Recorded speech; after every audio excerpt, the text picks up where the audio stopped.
we already come back from police station, and we will explain what happened. I ask to Shira relatives to explain correctly in English. Good evening, everyone. So what happened here tonight is that Leon got an accident. So what happened here is there's two, this is the jeepney driver and this is Leon's Fortuner car. So what happened here is the jeepney driver passed here. So it's like they've been on the same lane first. So this one, the jeepney driver went like this, and then took off drop off a passenger with a no drop off lane. So this is illegal because the drop off lane in the first place is on this side. So he dropped off the passenger, and then Leon, which is on the right lane, went like this because he's going to turn to Camachiles. So, yep, he passed by here, and then what happened here is the jeepney driver went like this, which is Leon cannot see because this is a blind spot. Yes. Right? So, the, what is this? Tire. The tire on the back hit the bumper of the jeepney driver. So, as we can see, there is no wrong with Leon's side. So this is all the jeepney driver's fault because Leon in the first place cannot see what's happening on his back because he just went like this all of a sudden with the no drop off signage on the lane.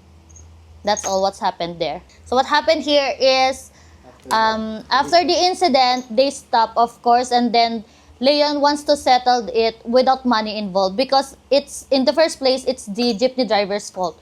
And Leon told him that let's just go to the police station. So they went to the police station, and then Leon explained what's happening, and he told him that he has a dash cam showing everything. He has a proof, and the driver doesn't have a proof.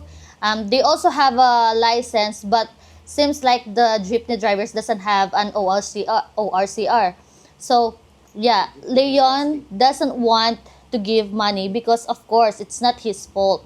So but the jeepney drivers wants to settle it with money. That's why they cannot go in a separate ways, but Leon wants to separate ways without money involved. And then we just talk with the jeepney driver because he cannot understand English, and we're just there to translate everything because Leon speaks English while the Filipino there doesn't know how to speak English. That's why we're there and we explain everything that Leon cannot give him the money that he wants to fix his bumper because it's not Leon's fault. It's his fault, and he cannot ask any money to Leon. And yeah, I just wrote a settlement letter that there's no money involved there. They will just go separate ways, and yeah, he will not come back because he can't get anything from Leon because it's not right to ask money because in the first place it's not Leon's fault. So the lesson here is that we should respect everyone regardless of the nationality, even if you're the Filipino one or if you're a foreigner one, because you cannot ask money to a foreigner knowing that it's your fault. You know, you cannot take advantage to one person with different nationality just because you want to have you want to get money. And you know, we cannot be racist, you cannot be take advantage to anyone. That's all. I think that will be our lesson for this incident, not to take advantage to anyone regardless of the nationality.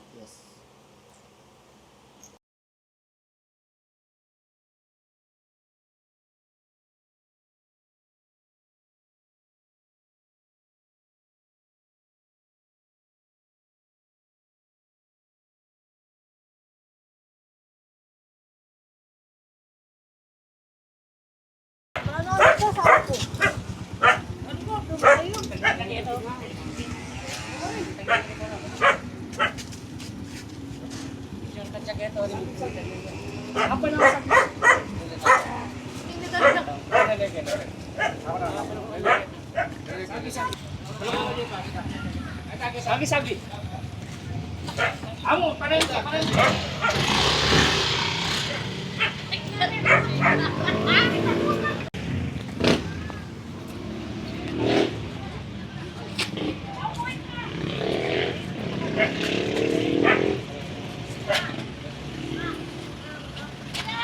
ka lumate! Tawanan ka no? Alam sila.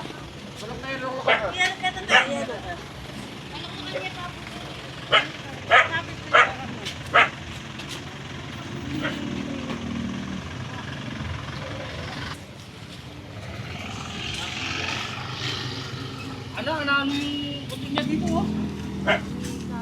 Ang galing natin sa ano? But I removed motor because car cannot drive. Saan ka nakapala? Ay, si isang mo. Kaya.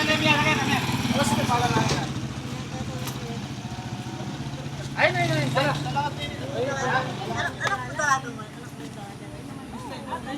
Spreadsheet dito, oh. Ayan, alin makakain talagang sa kanya, dapat yan. Tanggal siya naman sa gilid eh. No problem. Problem because many riders want to drive together in this one line. That's why they not give way each other. You see, most of drivers want to drive in one small parts.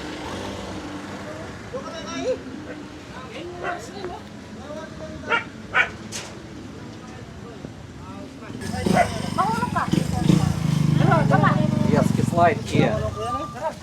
Slide, you could take a look, slide here.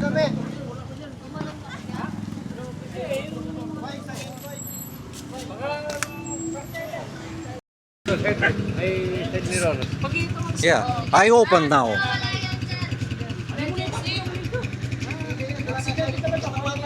Yeah, he slide from here to 1 meter slide.